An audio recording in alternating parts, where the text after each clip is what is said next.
마음이 힘들 때는 부동산에 간다. 우리는 전세 사기를 당했다가 보증금을 받고 아슬아슬하게 이사를 했던 경험이 있다. 그때 부동산 사장님이 아니었다면 우린 이삿짐을 올릴 수가 없었다. 11시에 보험금을 주기로 약속했던 보험회사는 보험금을 주지 않고 있었고 우리 집은 이미 다 도착된 상태였는데 잔금을 치르지 못했기 때문에 우리는 짐을 올릴 수도 없었고 우리 새집 주인의 이사를 갈 수도 없는 상황이었다. 그때 부동산 사장님은 큰 소리로 얘기해줬다. 나한테 맡겨. 나를 믿고 얼른 이사 가고 짐 올려. 새집 주인은 잔금을 받지 않고 떠나갔고 우리는 잔금을 치르지도 못한 채 짐을 올렸다. 그리고 피가 마르는 몇 시간이 지난 후에야 우리는 겨우 돈을 받아서 안전하게 이사를 올 수 있었다. 그때 그 숨막히는 상황은 정말 어떤 영화보다 스릴이 넘쳤다. 한 10년은 늙은 것 같은 경험이었고 다시는 경험하지 하고 싶지 않은 일이었다. 사실 부동산 사장님은 카리스마가 대단해서 난 처음 만났을 때 그분과 토닥거리는 일도 있었기 때문에 한번 가보고 부동산을 가지 않았었는데 모든 일처리를 우리 위해서 깔끔하게 정말 헌신적으로 해주는 부동산 사장님의 얘기를 듣고 나니 꽤나 감동을 받았다. 그래서 고마워서 남편이 찾아가 음료수를 드리고 왔고 그리고 나도 과일을 들고 가서 남편과 한 번 더 찾아가서 인사를 드렸다. 그때 사장님께서 내게 여러 가지 좋은 얘기를 많이 해주셨다.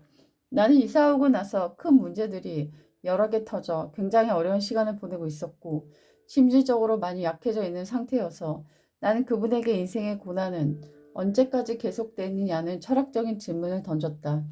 70대를 살고 계신 어르신이었기 때문에 지혜가 있을 것 같아서 그와 같은 질문을 던진 것이었다. 그때 부동산 사장님께서는 자신의 가장 아픈 이야기를 나에게 들려주셨다. 가족 사이에서도 절대로 꺼내지 않는 금기시되는 이야기를 내게 오롯이 보여주시면서 눈에 눈물이 구르는 것을 보았다. 그때 나는 그 어른의 진실한 사랑을 느낄 수 있었다.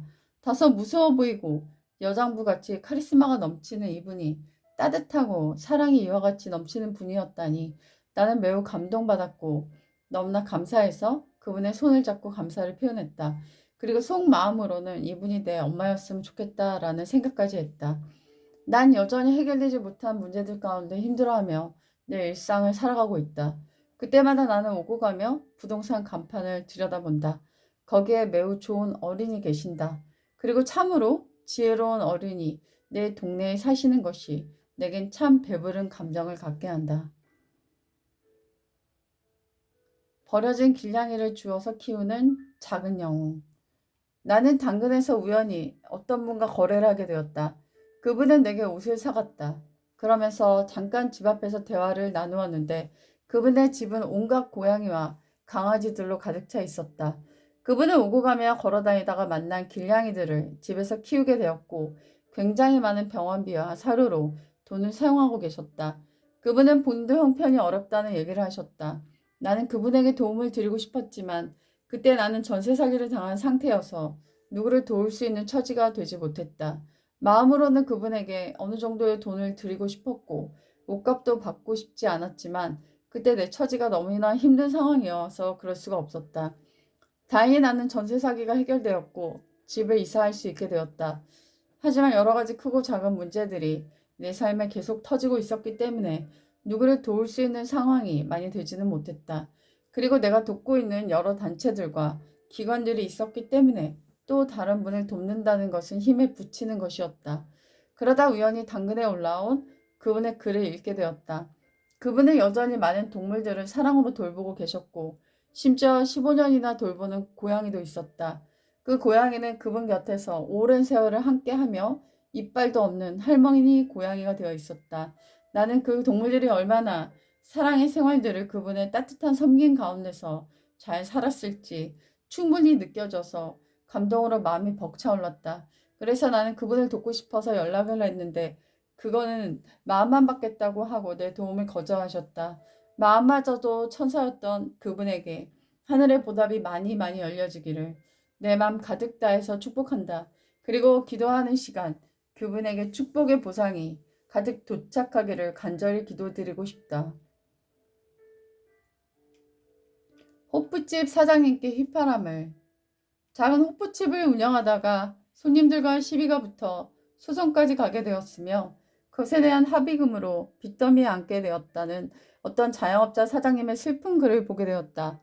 그 글을 읽었는데 그 깊은 슬픔이 마음 가득히 느껴졌다. 너무 마음이 아파 그 생각을 하느라 잠이 오지 않는다. 어떤 일이 일어났는지 난 알 수 없으나 그는 매우 좌절했던 것으로 보인다.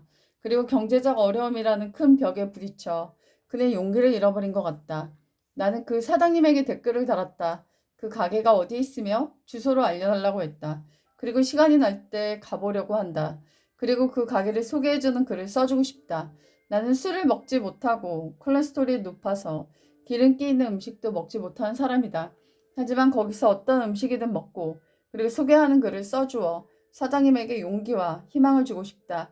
사장님은 경제적으로 힘든 것도 있지만 아마 마음이 너무 힘들어 주저앉고 있는 것 같다.